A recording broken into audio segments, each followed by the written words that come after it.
믿음의 태도 다섯 번째입니다.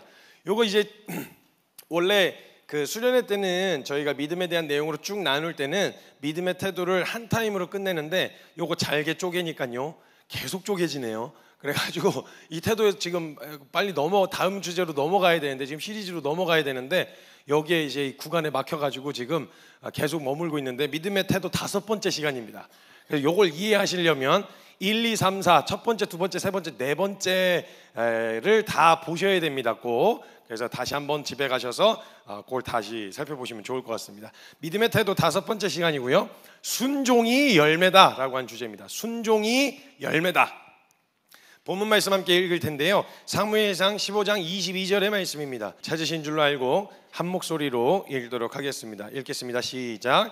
사무엘이 이르되 여호와께서 번제와 다른 제사를 그의 목소리를 청종하는 것을 좋아하심같이 좋아하시겠나이까? 순종이 제사보다 낫고 듣는 것이 순양의 기름보다 나으니. 아멘. 이거 너무 자주 들은 말씀이죠. 이 구절이 자주 들어본 말씀이고, 순종이 제사보다 낫다라고 하는 이 문장만 따로 떼어놓고서도 많이 자주 들어본 말씀이고요, 이 스토리의 내용도 어지간히 다 알고 있는 내용입니다. 근데요, 이 사람들이요 보통 어떤 행동을 할 때요, 마음이 없는 걸 하려고 할 때 사람들이 굉장히 계산적이어집니다. 보통 마음이 있고 내가 원하면 원하는 것 자체가 이유이기 때문에 그게 실리를 따질 생각도, 계산기를 두드릴 생각도 안 합니다. 그냥 합니다. 원함 자체가, 그걸 하고자 하는 원함 자체가 이유이기 때문에 그 결과가 어떻냐, 그게 나에게 유익이 되냐 안 되냐, 이런 걸 계산하지 않고 거기다가 에너지를 쏟고 뛰어드는데 전혀 망설임이 없을 뿐만 아니라 따로 동기부여가 필요가 없습니다. 근데 분명히 유익이 된다고 하더라도 그 유익이 되는 그 일을 해야 하는데 마음에 원하지 않잖아요. 숱한 동기부여와 과정이 많이 필요합니다. 그리고 이야기를 하면서 한 번에 그걸로 대화가 통하지 않고 여러 차례 반복적으로 설득해야 되고, 그 사람의 생각이 자꾸 계산적이어지는 거예요. 그럼 이거는요, 저거는요, 이렇게 자꾸 계산기를 두드리게 되어진다는 거예요. 근데 사람이 마음에 원하고 하고 싶으면 계산하지 않는데, 그래서 그 연애할 때도 그렇고 하고 싶은 거 할 때도 그러잖아요. 정말 만약에 일을 시킨다 그러면요, 일을 시켰는데 막 진짜 늦은 시간까지 하면 이제 과로가 옵니다. 육체의 피로가 데미지가 쌓이게 되어지고요, 그 다음에 이거에 대해서 굉장히 되게 어려워합니다. 아니 너무 지나치게 일을 시키는 거 아니에요? 너무 지나친 거 아닙니까 이거? 이렇게 생각하게 되어지거든요. 근데 원하는 거 하잖아요. 밤새는데 말리면 짜증내요 오히려. 그래서 게임 좋아하면 그렇게 힘들게 사역을 하고 그렇게 힘들게 일을 하고도요, 밤새도록 하는 게 어렵지가 않아요. 그럼 그거 꼭 그렇게 해야 되겠니? 뭐 이걸 꼭 그렇게 해야 되냐? 뭐 계산기를 두드리고 유익이 있냐 없냐 이런 거 계산 안 해요. 그냥 해요. 왜? 원하니까. 근데 여러분 가만히 생각해 보세요. 만약에 정말 원했다라면 설득, 회유, 동기부여 뭐 이런 거 없이도 그것 자체가 동기가 될 수 있잖아요. 그럼 만약 우리의 신앙 가운데 우리가 계산기를 너무 많이 두드리고 있는 거라면 지금 우리의 마음이 어디가 있는지 한번 점검을 해보셔야 된다는 거예요. 아니 내가 원하는 일에 대해서는 좋아하는 사람 만나라고 해보세요. 그 사람을 위해서 하는 일은 시간도 에너지도 아깝지 않아요. 드리는 재정도 아깝지가 않아요. 근데 만약에 마음이 없는데 미팅을 해야 되고 일을 해야 된다라고 하면요, 가서 제 역할이 별거 없잖아요. 그러면 신경질 나요. 내가 이 시간 들여서 여기 왔는데, 내가 이 시간 들여서 이 에너지를 쏟아서 여기 왔는데 뭐 별거 없네, 얻는 이익도 별로 없고 이게 뭐야, 신경질 나고 짜증 나거든요. 근데 여러분 좋아하는 사람 만나면요, 몇 시간 전부터 일어나고 준비하고요, 그리고 그 사람하고 같이 있는 것 자체가 원함이기 때문에 뭘 하느냐에 대해서 그렇게 크게 계산기를 두드리지 않아요. 근데 만약 우리가 하나님과의 관계가 주종 관계, 그냥 단지 그냥 그런 주종 관계로서만 끝이어서 그냥 직장 상사 같은 느낌인 거죠. 그 직장 상사가 오더내리고 그 일을 수행하는 그런 정도의 관계였다면 부담스럽죠. 만나는 게 어렵고. 근데 성경에서 말하는 관계는 뭐예요? 주종 관계이기도 하지만 서로가 서로를 너무 사랑하는 관계라고 이야기를 하고 있단 말이죠. 사랑의 관계로 묶여있는 게 정상적인 신앙이란 말입니다. 그러면 사랑하면요, 사실은 계산기를 두드리기는 제일 계산기 안 두드려지는 게 사랑이에요. 여러분 같이 사는 부부 보세요. 계산이 안 돼요. 계산기를 두드릴 수가 없어요. 얼마나 손에 그러니까 아니에요. 그냥 현실적으로 보자 이거예요. 연애할 때도 그렇지만 그냥 사는 거 보면요, 얼마나 손해입니까? 솔직한 말로 시간을 그냥 뭘 이렇게 창의적이고 생산적인 일을 하는 게 아닌데 그 사람하고 시간 보내고 데이트하고 뭐 영화를 보고 밥을 먹고 이런 것 자체가 그냥 좋기 때문에 거기에 시간을 따로 떼어서 사용하잖아요. 현실적으로 보면 아니라니까요. 현실적으로 보면 별로 그게 유익한 일이 아니에요. 내 삶에 그렇게 크게 보탬이 된다거나 이런 거 아니거든요. 저도 한번 그런 적이 있다고 제가 한번 늘 자주 나눴던 적이 있었는데 그러니까 제 연애 시절에 이렇게 도파민이 이렇게 잔뜩 이렇게 분출해 있었던 그 시절에, 그때 이제 연애 기간에 이제 그 아내가 이제 꽃을 좋아하는데, 형제들은 아시잖아요. 꽃은 그냥 잡초 중에 하나예요. 그냥 색깔이 있는 잡초. 그게 별로 큰 의미가 없어요. 저희한테는 사실 형제님들 꽃차에 그렇게 큰 의미를 부여하지 않잖아요. 그래서 형제님들 지나가 꽃집 들러서 이러고 가시지 않잖아요. 그냥 꽃집이 있는데 꽃집이 있구나, 그냥 뭐 요 정도고, 들에 그냥 피어있는 저 풀 중에 하나, 뭐 요 정도의 의미란 말이에요. 그러니까 만약에 혼자라면 절대 돈 주고 꽃을 살 이유가 없어요. 살 이유가 별로 없단 말이죠. 그런데 말입니다. 제가 이제 연애 시절에 이제 길을 걸어가고 있었어요. 내 아내가 이제 꽃을 좋아해요.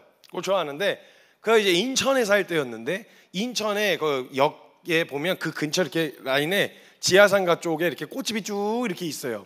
근데 거기 이렇게 그냥 별 생각 없이 지나가고 있었단 말이에요. 지나가고 있었는데 제가 보기에도 되게 독특한 색깔의 꽃이 이렇게 돼 있었어요. 거기 어찌게 돼 있었어요. 그랬더니 지나가다 저는 눈에도 안 들어왔었거든요. 근데 갑자기 가다가 이제 그때는 여자친구였었던 거기 가서 색깔 너무 이쁘다 하면서 꽃 앞에 이렇게 딱 가서 주저앉는 거예요. 그래서 와, 이거 너무 이쁘다. 사달라고 안 했어요. 사달라고 안 했고 실제로 사달란 말이 아니었어요. 그걸 알아요.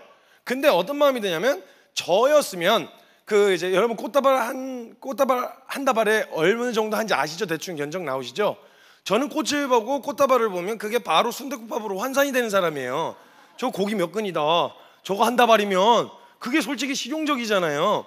그런데 실리나 이런 걸 전혀 계산하고 따지지 않는 거예요. 사주고 싶은 마음이 드는 거예요. 사달라고 안 했는데도 사주고 싶어요. 뭐 그거 어차피 좀 있으면 시들 건데 한 3, 4일도 못 갈 그걸 거기다가 돈을 들이는 게 그게 말이 되냐고요. 원래 따지고 보면. 그래서 사랑은 원래 계산기를 두드리는 영역이 아니에요. 만약 계산기 두드리셨으면 주님이 십자가 지실 리가 없어요. 계산이 안 되는 일이잖아요, 이건. 그래서 사랑의 영역은 원래 계산기가 통하지가 않는 영역인데, 우리의 신앙이 만약 계산기를 두드리고 있다면 우리 신앙생활 지금 제대로 된 방향으로 하고 있나, 이거 점검해야 된다 이 말이에요. 우리의 태도가 하나님 앞에서 내가 얻는 거 있어요? 하나님, 내가 이렇게 하면 나 얻는 거 있습니까? 하나님, 내가 이렇게 했으니까 이런 보상이 있나요? 그래, 순종한다 치죠. 좋아요. 순종하면 나한테 떨어지는 건 뭐예요? 나의 유익이 뭐예요? 내가 얻는 건 뭡니까? 만약 이런 계산기를 두드리면서 신앙생활을 하고 있다면 그게 사랑의 관계인지는 점검해 봐야 된다 이 말이에요. 만약에 그런 태도가 나타나지 않는다면 신앙생활의 방향을 정확하게 잡고, 하나님, 다른 어떤 실리를 따지는 그런 관계 말고요, 사랑을 위한 관계가 되게 해달라고 구하고 방향을 잡아야 될 일이죠, 이건. 그래서 믿음의 태도에 있어서 가장 중요한 건 뭐냐면, 내가 이 관계 안에서 어떤 방향과 어떤 관계로 형성되어지기를 바라는가에 대한 부분이에요. 그래서 이런 계산적인 태도는 마음이 없는 영역에서 드러나는데, 이 영역, 신앙과 순종의 영역에서만 이게 더 부각돼요. 그래서 그렇게 하면 뭐가 떨어지는데요? 뭐가 유익이에요? 순종하면 뭐가 유익이에요? 라는 이런 질문들과 이런 태도로 만약 나타나게 되어지면요, 그때 진짜 주시는 은혜를 못 누리게 되어진다는 거예요. 우리의 신앙의 삶을 진짜 걱정했더라면요, 모든 영역의 매사에 계산적이어야죠. 아니면 오늘 운동을 해야 나중에 건강할 수 있다 그러면 오늘 나태하게 있고 게으르게 있는 거에 대한 부분을 경계하셔야 되잖아요. 그렇게 계산적이었으면. 근데 마음이 없는 영역에서만 나타난다니까요, 이게. 이런 계산적인 태도가. 그래서 순종에 대한 영역만 가면 계산적이어지는 거예요. 이게 무슨 유익이 있으며 이것을 하면 좋은 건 무엇이고 등등 계산적인 태도가 자꾸 나타나는 거죠. 우리가 오늘 본 말씀은 잘 알고 있는 말씀인데, 자신의 원함대로 하려고 했었어요. 자신의 원함의 영역이 있었어요. 근데 그걸 하려다 보니까 하나님의 말씀에 위배해야 되는 상황이 온 거죠.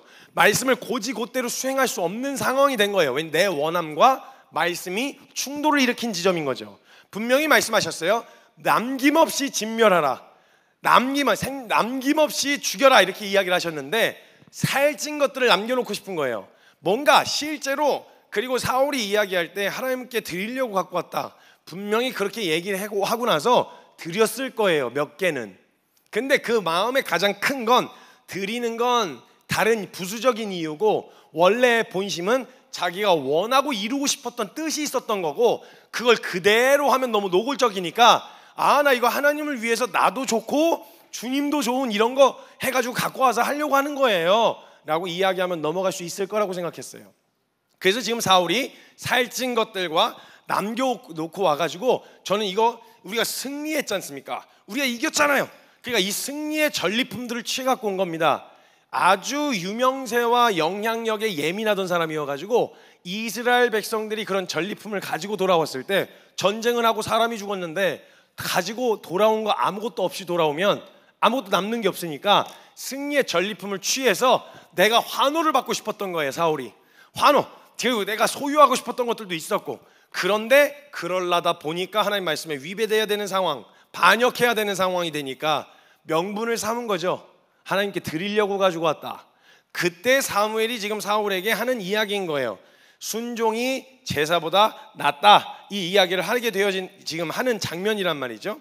그래서 그 원함대로 했던 사울에게 하나님의 마음을 대변하는데, 사무엘이 사울에게 대변을 하면서 나타난 하나님의 마음은 그런 거였던 거죠. 내가 너한테 많은 걸 달라고, 내가 너에게 많은 어떤 내가 얻을 이익을 위해서 내가 널 부려먹은 것처럼 지금 생각하게 되어지잖아. 나 그런 거 너희에게 바란 적이 없다니까. 난 너에게 그런 걸 원하는 게 아니야. 순종이 제사보다 낫다, 자신의 원함을 포장해서 하나님을 위해서 한 것처럼 이야기하는 사울에게 그런 계산적인 태도 말고 하나님의 말씀에 순종해 볼 수는 없었니? 이걸 달리 말하면 이런 말입니다. 너가 생각한 최선이 있지. 이 상황에서 이렇게 하면 더 낫지 않아요? 이 상황에서 이렇게 하면 더 낫지 않아요? 너가 생각한 그 최선 있잖아. 그 최선보다 하나님의 말씀이 최선일 수는 없었어? 이 말이에요. 종은 최선을 생각하는 사람이 아닙니다. 종이, 주인에 속해 있는 종은요, 그 상황에서 어떤 것을 하는 것이 최선일까, 뭐가 베스트일까, 뭐가 더 나은 것일까를 계산하는 사람이 종이 아니에요. 종은요, 주인의 명령을 수행하는 사람이 종입니다. 그러니까 그 나의 최선보다 하나님의 말씀에 순종하는 것, 그것을 지금 하나님이 기뻐하신다고 말씀하신다는 거예요. 이걸 조금 더 달리 말하면 이런 말입니다. 결과와, 이걸 지금 우리가 이렇게 생각하면 너 그냥 내가 시키는 대로 해, 이렇게 들릴 수 있잖아요. 근데 지금 이 말은 뭐냐면, 성교야, 사랑하는 아들, 딸, 결과에 대한 책임은 내가 져. 너가 지는 게 아니고 내가 져. 우리가 최선을 생각하는 이유가 뭐예요? 최상의 결과를 내기 위해서잖아요. 근데 그 최상의 결과는 인간이 계획한 수준으로 가면 인간 수준이에요. 근데 우리가 하나님의 말씀에 순종하면 주님은 그걸 들어서 하나님 수준에서의 최상의 결과를 가져오신다고요. 그러니까 아이에게서의 최선은 오병이어였는데, 오병이어처럼 드린 작은 순종을 주님이 드셔서 인간으로선 계산할 수 없었던 하나님 수준의 최선으로 가지고 오시잖아요. 근데 인간이 먼저 계산기를 돌리면 제자들이 뭐라 그랬어요? 이거 십시일반 해가지고 먹을 걸 좀 사갖고 오면은 이 정도 이거 다 못 먹일 것 같은데요. 인간의 계산기로는 그게 최선이었어요. 그러니까 하나님과 동역하고 함께 일을 하려고 할 때는 우리가 계산기 두드리면 안 되는 이유예요. 우리의 계산기는 현실, 그걸 넘어설 수가 없습니다. 내 능력, 그걸 넘어설 수가 없어요. 내 능력치 안에서만 계산하니까 내 삶에서 내 능력치만큼만 움직여요. 근데 주님이 넘어서 괜찮아, 그거 넘어와. 저는 못 걷는데요, 저는 무리를 못 걸어요.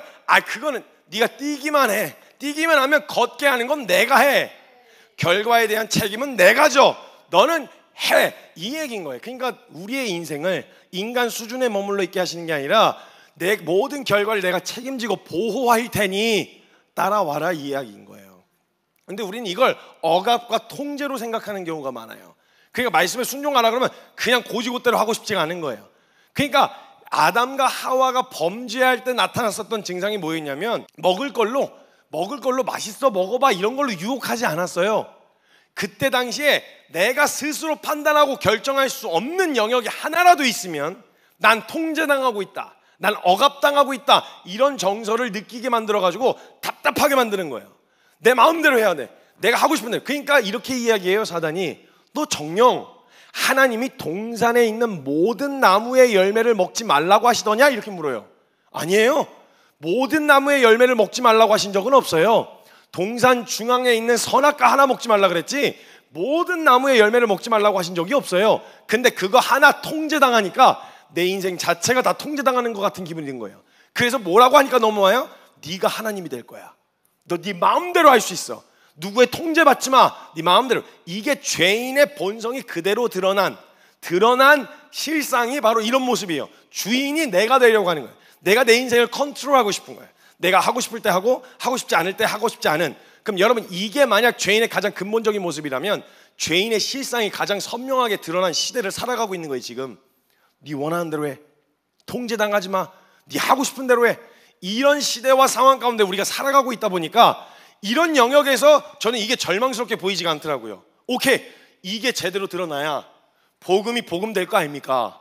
진짜 주님이 이런 죄인의 모습 때문에 그래서 허락하신 게 은혜이니까 지금 이 시대야말로 복음이 더 선명하고 더 노골적으로 전해져야 될 때가 되었다, 이런 마음이 들더라고요.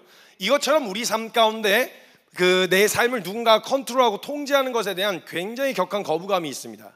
그러다 보니까 그 영역에 있어서 하나님의 말씀에 순종하는 게 마치 통제당하는 것 같은 느낌이 들지만 아니요, 그게 아니라 선한 길을 알지도 못하고 안다 해도 갈 능력도 없으며 가는 길마다 다른 여러 가지 분별이 안 되니까 자꾸 엄한 대로 빠질 수 있는 우리의 인생을 선한 길로 인도하시면서 그 모든 걸음에 대한 결과를 책임지겠다, 선한 것으로 결론을 내고야 말겠다라고 우리의 삶을 책임지시겠다는 주님의 결의, 하나님의 마음, 거기서부터 나온 말씀이 뭐냐? 순종해라예요.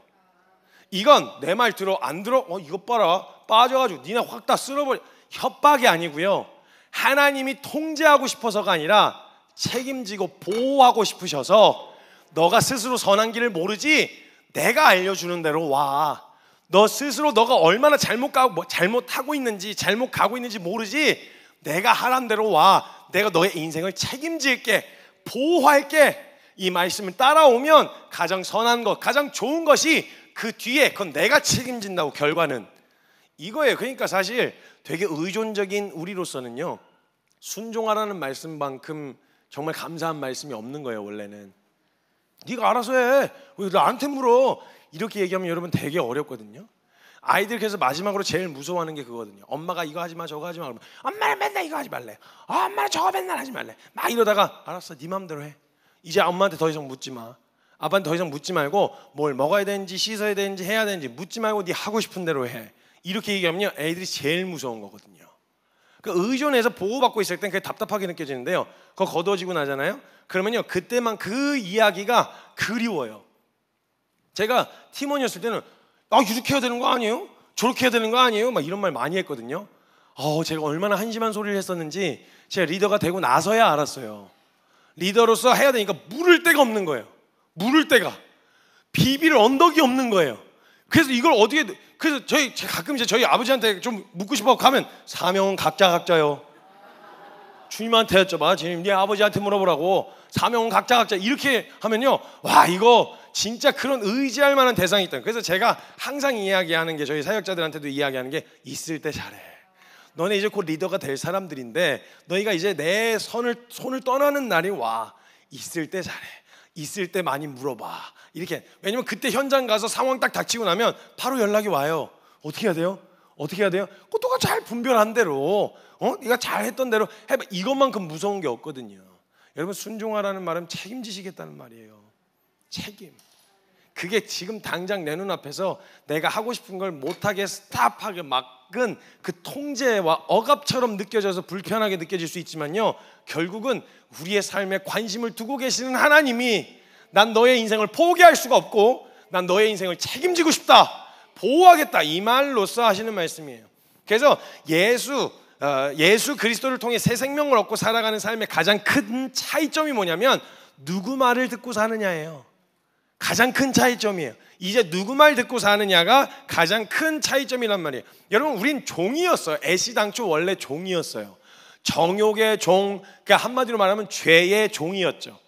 그래서 내 원함과 내 정욕이 죄와 맞닿아 있어서 내가 희한하게 내가 원하는 것들은 기가 막히게 하나님 말씀이 위배되는 것들이야.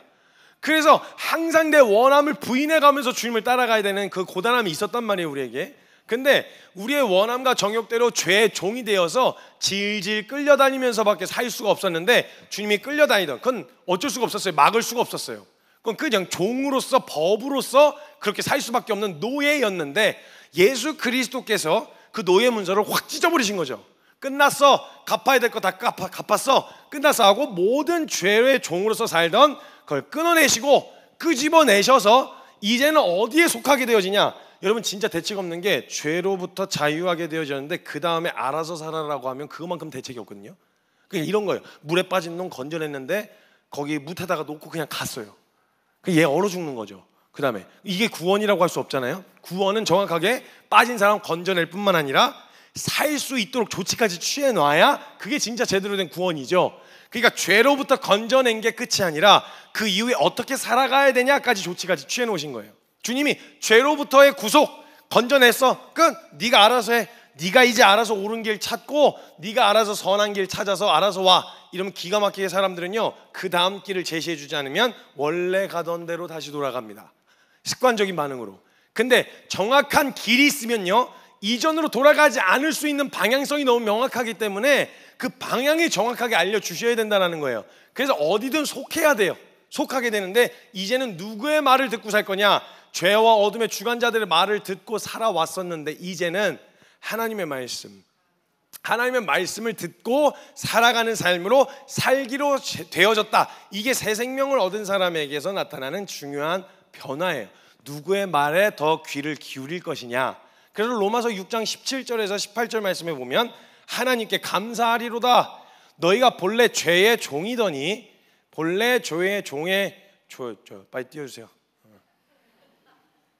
하나님께 감사하리로다. 너희가 본래 죄의 종이더니 너희에게 전하여 준 바 교훈의 본을 마음으로 순종하여 죄로부터 해방되어 어디의 종이 되었다? 의의 종이 되었다. 거기에 속하게 되었다는 거야. 이 말은 슬레이브, 노예를 생각하시면 안 돼요. 막 말 안 들어? 그럼 쫙 막 채찍 때리고 막 이런 삶이 아니고 완전히 종속된, 완전히 속하게 되어버린, 이제는 그 말을 듣고 살게 되어진 그런 관계가 되어졌다 이 말이에요. 죄로부터 벗어나서 내 맘대로 사는 게 아니라 의에 속한 자가 되어서 의를 따르고 의의 기준으로 살아가는 삶을 살게 되어진 거예요. 그러니까 내 삶의 변화를, 여러분, 내가 예수 믿고 내 삶이 변했나? 나 바뀐 거 맞나? 이게 혼란스러울 때가 있으시죠? 그때 내 삶이 변했는지를 확인하는 방법이 있는데 뭐냐? 내 삶의 주인이 바뀌었는지를 확인하셔야 돼요. 내 삶의 주인이 바뀌었다는 걸 어떻게 확인할 수 있냐? 하나님의 말씀에 순종하는 것으로 확인할 수 있다 이 말이에요. 누구의 말을 듣고 움직이느냐? 내 주인이 누구냐? 나에게 가장 큰 영향력을 행사하는 이가 누구냐? 라고 했을 때 그 주인이 바뀌었다는 것을 내가 누구의 말을 듣고 있는지인 거예요. 한마디로 순종은 오늘 내 삶의 주인이 누구인지를 확인하는 자리가 순종의 자리입니다.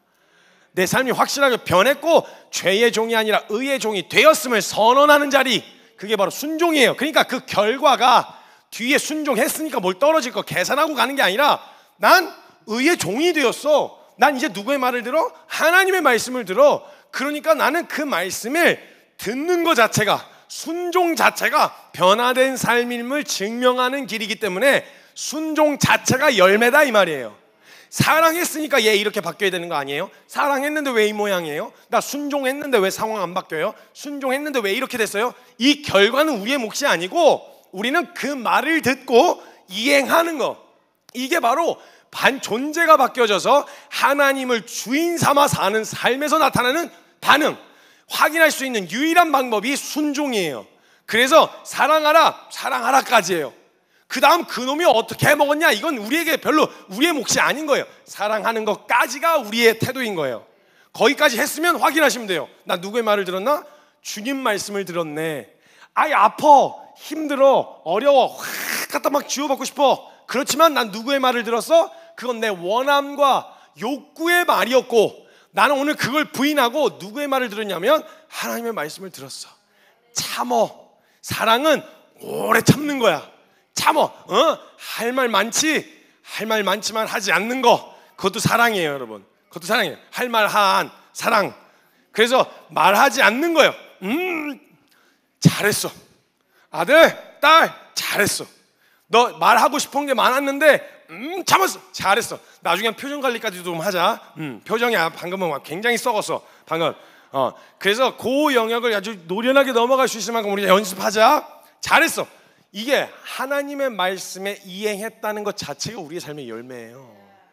그러니까 여러분, 이걸 어렵게 순종했으니까 이렇게 해야 돼. 순종을 또 기쁨으로 웃으면서 해야 돼. 나오지도 않는 웃음을 억지로 하하 하하 이렇게 하는 것 자체도 난 누구 말을 들은 거예요. 내 웃음이 나오지 않아. 마음 같아서는 돌아서고 싶어. 그건 어둠의 주관자, 죄의 종으로 살 때 하던 말들이야.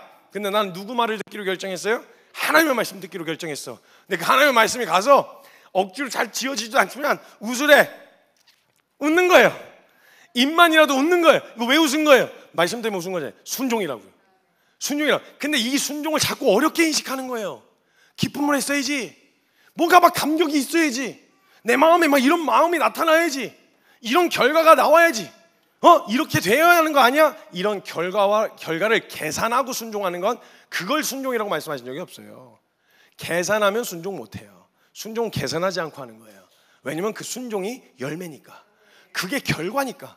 내 오늘 삶이 뒤집어지고 변했다는 결과가 순종이니까. 그래요? 난 뭐 뒤에 거는 주님 몫이죠. 주님에게 결과는 주님에게 달려있는 거고, 난 변화된 삶, 난 누구의 말을 듣냐? 내 주인은 주님이세요.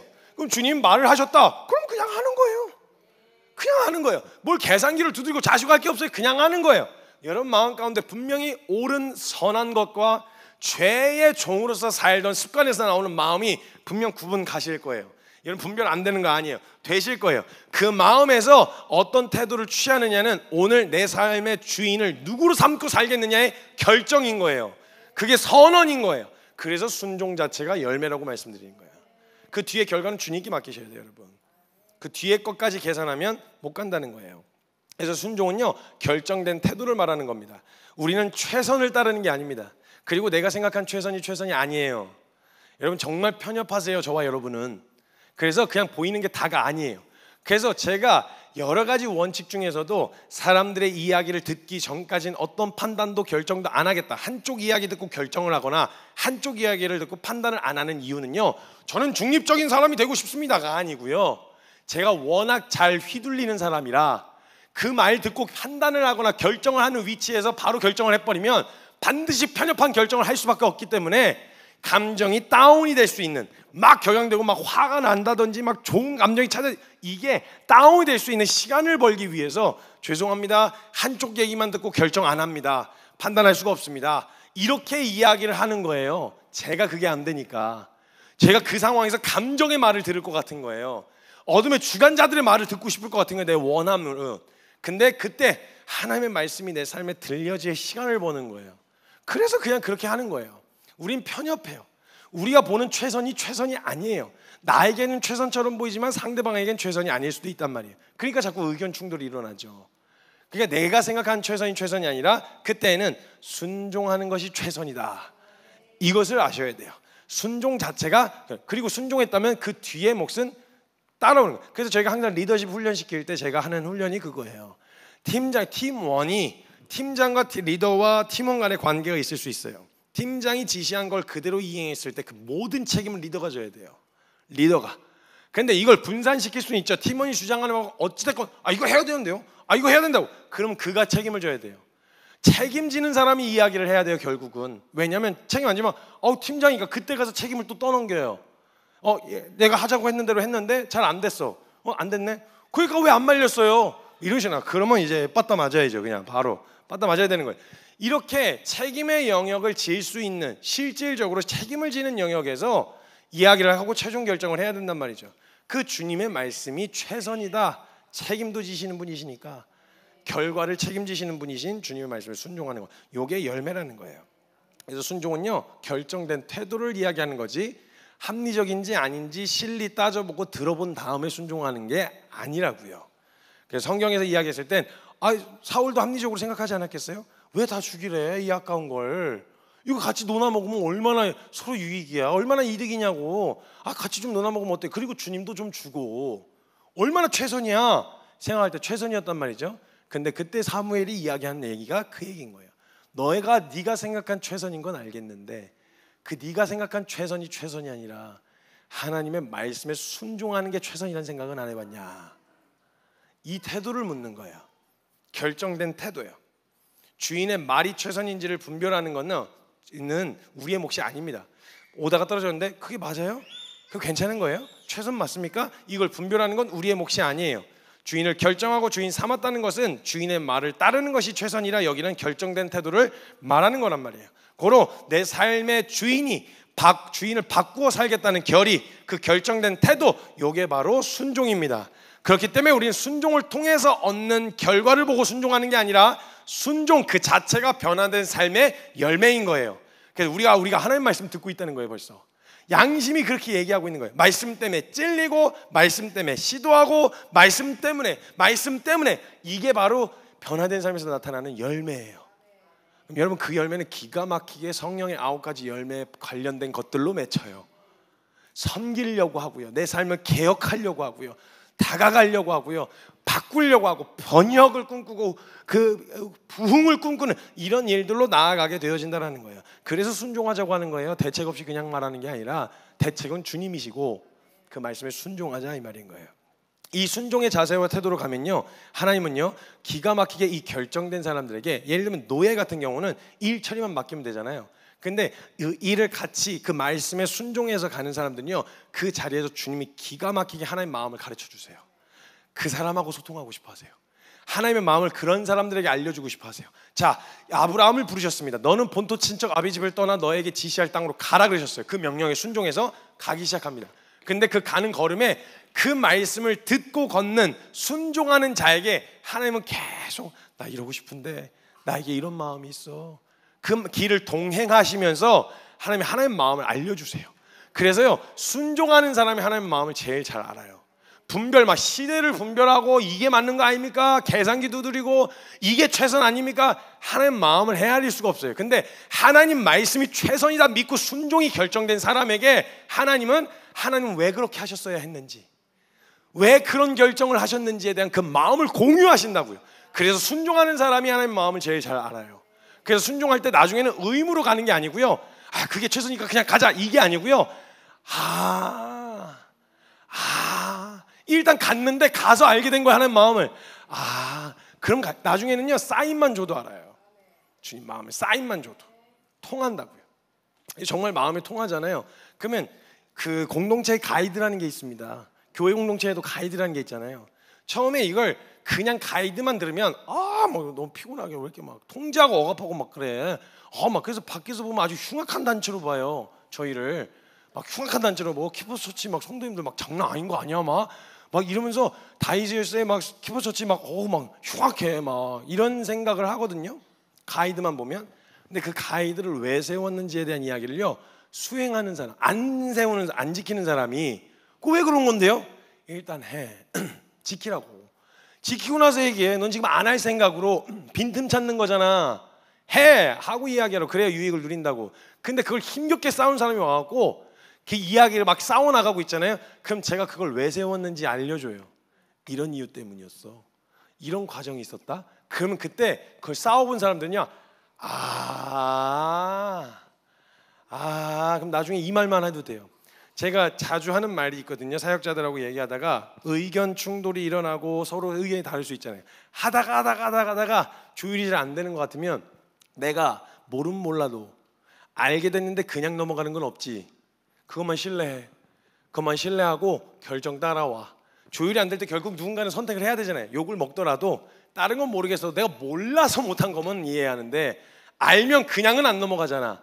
어떻게든 집요하게 씨름해서 제대로 하려고 한다는 거 알잖아. 그건 신뢰할 수 있잖아. 따라와. 그럼 이젠 그렇게만 얘기해도 통하게 되어지는 거예요. 나중에 눈빛만 봐도 알게 되어지는 거예요. 뭘 원하는지, 뭐가 걸렸는지. 여러분 주님 눈빛만 봐도 알아듣고 싶지 않으세요? 막 선명하게 막 성규야 너는 아프리카로 가라 막 이런 거 얘기 들려줘야 가야 되나 막 억지로 끌려가 이런 거 말고 주님이 그냥 약간 자꾸 반복적으로 읽혀. 자꾸 반복적으로 보여. 자꾸 반복적으로 그 나라가 들려. 그 영역이 들려. 그 사람이 자꾸 아른거려. 연애 감정할 때 연애 얘기하는 거 아니야 이건. 너 주님이 자꾸 그 사람 반복적으로 생각나게 하세요. 막 이런. 그 쓸데없는 짓 하지 마세요. 그런 거. 그거 말고 어떤 영역이 자꾸 반복적으로 눈에 밟혀. 어떤 분야와 어떤 사람이 자꾸 반복적으로 읽혀. 보이고 들려 그 소식이. 그러면 나중에는 뭐 성경으로 뭐 가라 해라 막 이런 설명만이 아니어도 눈치채는 거예요. 알았어요. 연락 한번 해볼게요. 알겠어요. 가볼게요. 알겠어요. 섬길게요. 알겠어요. 신경 좀 쓸게요. 이게 들리는 거예요. 그런 관계가 된다고요. 하나님 마음을 알아차리는. 그래서 시간 좀 같이 지내고 오래 있으면요, 제가 유일하게는 아니에요. 자주 화를 내는데, 제가 화를 내겠다고 약속한 영역이 있다고 말씀드렸잖아요. 위아래 없는 거. 위아래 없으니까 위는 아래는 밑에 사람이 윗사람에게만이 아니라 모두가 존중을 잃어버린 태도 있죠. 서로가 서로에게 딱 봐도 그냥 무시가 묻어있는 서로를 향한 태도들이 있어요. 이런 거 보면 저는 눈알 돌아갑니다. 그냥 막 다 뒤집어 엎어요. 근데 이제 조금 이제 선을 간당간당 이제 막 왔다 갔다 아직 터질 때까지는 아니야. 근데 이제 어디까지 가면 터지겠구나 싶고 그런 걸 확인하고 싶은 건지 간당간당 하는 애 있고요. 또 어떤 애는 아예 그런 눈치가 없어요. 그게 선인지도 몰라요. 그냥 눈치가 없어서 그냥 막 훌쩍훌쩍 한 번씩 넘어갔다 오는 애들도 있단 말이죠. 그럴 때 이제 제가 이제 표정이 이제 슬슬 이러면 저랑 오래 같이 있었던 지체들은요, 제가 어느 타이밍에 화를 내는지 정해져 있으니까 파악하기가 쉽거든요. 그럼 이제 그 영역에 이제 좀 이제 표정이 굳어지기 시작하면 눈치 챙기라고, 옆에 사람한테 눈치 챙겨, 이게 되는 거예요. 주님이 일관되지 않고 시도 뜻도 없이 난리를 치면 파악이 안 되죠. 제가 막 가다가 뭐야 왜 이래 막 이러면서 막 아무거나 화를 내고 막 이러면 그러면 이제 파악하기가 어려운데, 대충 뭐에 이렇게 딱 도는지를 일관되게 하면은 파악하기가 쉬워요. 근데 주님이 일관되시잖아요. 신실하시잖아요. 주님이 정말 원하시는 것과 주님이 싫어하시는 게 너무 명확하잖아요. 그러다 보니까 주님의 그 의도와 마음을 헤아리고 파악하는 거 그렇게 어렵지 않아요, 여러분. 사실은 순종하는 자에게 그 마음을 알려주려고 하세요. 그리고 이게 첫 번째, 하나님은 순종하는 자에게 하나님 마음을 가르쳐 주신다는 거. 두 번째, 하나님 순종하는 자에게 일을 맡기세요. 여러분, 일을 맡길 수 있는 사람들 보잖아요. 제가 비즈니스에 대한 영역을 시도하면서 여러 CEO들과 막 이런 사람들을 만났어요. 학교 교수님들, 학교 총장님 만나서 이야기하면서 어떤 사람이 가장 이상적인 모습일까요? 이렇게 했을 때 이야기하는 건 일을 맡길 수 있는 신뢰감을 어디서 보통 주냐면요, 맡은 일을 지금 어떻게 수행해 가고 있는지예요. 잘했냐 좋은 결과가 아니라 될 때까지 하는 사람이 있대요. 태도에서 나타난다는 거예요. 태도. 그 태도를 보고 이 사람은 지금 당장 결과가 안 나왔지만 이 사람은 해낼 사람이다라고 하는 신뢰가 간다는 거죠. 그러니까 오늘 맡은 자의 본분은 충성이잖아요. 오늘 거에 충성하고 있는 순종의 태도를 결정하고 나아가면요, 좀 그런 자들에게 일을 맡기세요. 믿고 맡길 만한 대상이 된다고요. 내가 저기에 누굴 보내야 되는데 누구 보내냐? 얘 너무 방방 뛰는데, 얘는 너무 엎치락뒤치락이 너무 심한데, 이거 뭐 보낼 수가 없는데, 쟤를 맡길 수가 없는데, 이걸 이렇게 고민하게 해드리고 싶진 않잖아요. 우리가 주님이 이 애를 좀 누구한테 맡겨야 되겠는데, 안 되겠네 이렇게 해서 우리가 안 되겠다 하고 그냥 지나가시면 얼마나 속상한 일이겠어요. 성규야 얘 좀 맡아줄 수 있어? 얘 너한테 좀 맡기고 갈게. 좀 내 마음 좀 가르쳐주고, 이렇게 믿고 맡길 수 있는 순종이 그 신뢰를 가져다 줍니다. 하나님의 말씀에 순종하는 그 태도를 보시고 주님이 맡기시는 거예요. 이 말은 일꾼을 찾아 헤매신다는 말이 아니라, 하나님은 하나님이 하시는 그 모든 일에 동역을 하고 싶어 하세요. 동역, 함께 하고 싶어 하세요. 그 일에 뛰어들 주역들 있잖아요. 그 사람들이 누구냐? 실력, 재능, 스펙 아니에요. 여러분 전능하신 하나님 그런 거 안 찾으세요. 능력, 재능, 실력, 스펙, 돈 이런 걸로 쓰시는 거 아니에요. 순종하는 사람 쓰세요, 주님이. 그래서 첫 번째, 순종이 열매다. 내 오늘의 삶 가운데서 내 주인이 바뀌었음을 선언하는 것이 바로 순종이다. 그래서 순종을 통한 결과를 계산하고 가는 게 아니라, 나는 오늘 하나님 말씀 들어요. 말씀에 순종하는 것이 결과입니다. 내 열매입니다. 라는 태도로 순종하는 것이고요. 그렇게 걸을 때 그런 자들에게 하나님 마음을 가르쳐 주세요. 성경 내내 그랬어요. 그리고 그런 자들에게 주님이 일을 맡기세요. 그 영역에서 함께 경험. 그래서 그토록 순종하자고 외친 거예요. 그래서 저희 홈페이지 예전에 다이저스의 키퍼서치 이렇게 막 외칠 때요, 항상 말씀에 순종하는 게 사역입니다. 말씀에 순종하는 게 가치입니다. 말씀에 순종하는 게 목적입니다. 말씀에 순종하는 게 목표입니다. 말씀에 순종하는 것이 그게 그냥 다입니다. 그게 전부입니다. 이렇게 외쳤어요. 항상 그게 사역입니다. 그 나머지 뒤에는 그게 일이 돼요. 우리의 삶이 사역이 되어진다고요. 하나님 말씀에 순종합시다, 여러분. 그게 여러분이 오늘 내 주인이 완전히 죄의 종이었던 내가 의의 종이 되었다는 것을 증명하는 방법이고, 하나님의 마음을 깊이 알 수 있는 자리이고, 하나님과 함께 동역할 수 있는 자리입니다. 그래서 순종 뒤에 딸려오는 무엇을 따라가는 게 아니라 순종, 그것이 열매다라는 마음으로 실험해보세요. 하나님의 말씀에, 그 양심의 말씀 때문에 양심의 찔림을 느끼는 것도 순종입니다.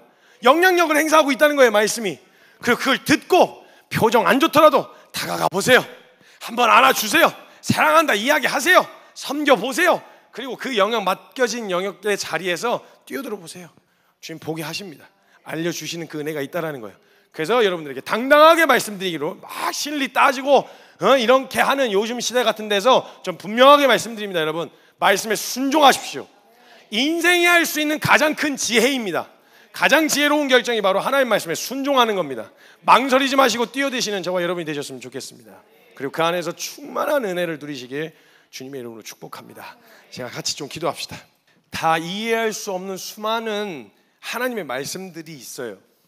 이거 뒤엔 뭐가 있을까, 저거 뒤엔 뭐가 있을까, 다 이해하고 계산하고 가고 싶지만 사실 다 안 될 때가 많습니다. 그래서 그때 필요한 게 믿음이에요. 신뢰. 하나님은 선하시다. 일관되신 분, 사랑하시는데 그 사랑이 일관돼. 감정에 따라 달라지지도 않아. 상태에 기복도 없으셔. 한결같으신 분, 그 주님이 말씀하신 것이라면 어떤 것인데 내가 생각한 최선보다 더 최선일 거는 분명하니까 그냥 그렇게 걸어보았었던 걸음들에 항상 주님은 제가 상상한 것 이상의 최선으로 답하셨어요.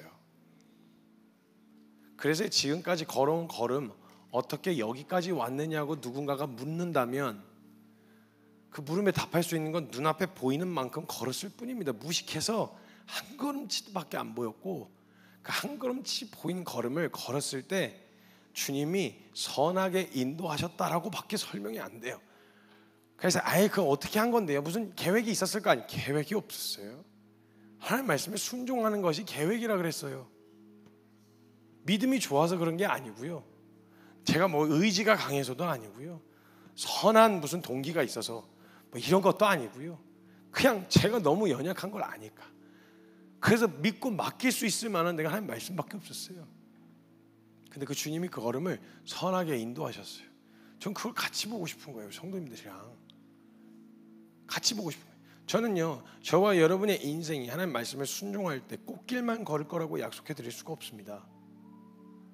앞으로의 걸음이 탄탄대로가 펼쳐질 거라고 약속 못 해드립니다. 전 모든 문제가 해결되어지고 상황은 해결되고 병은 치유될 거라고 저는 말씀 못 드리겠습니다. 누군가는 될 수 있겠죠. 그런 믿음으로 구하고 싶기도 하고요, 그런 믿음으로 구할 때도 있어요.